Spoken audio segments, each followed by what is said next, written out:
আসসালামু আলাইকুম। আজকে আমি আসলাম চটপটি খেতে।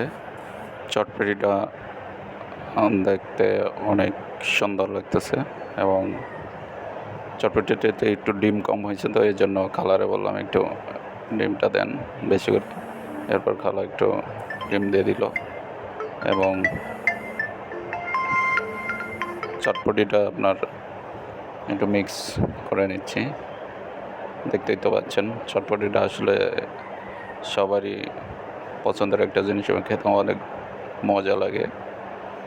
এর জন্যই আর কি সবাই চটপটির একটা ফ্রেন্ড, আমিও আর কি ফ্রেন্ড। তো অনেক মজা খেতে। তো আপনারাও চাইলে মন চাইলে খেতে আসতে পারেন এবং তবে অনেক ভালো লাগে খেতে, ট্রাই করে দেখবেন এবং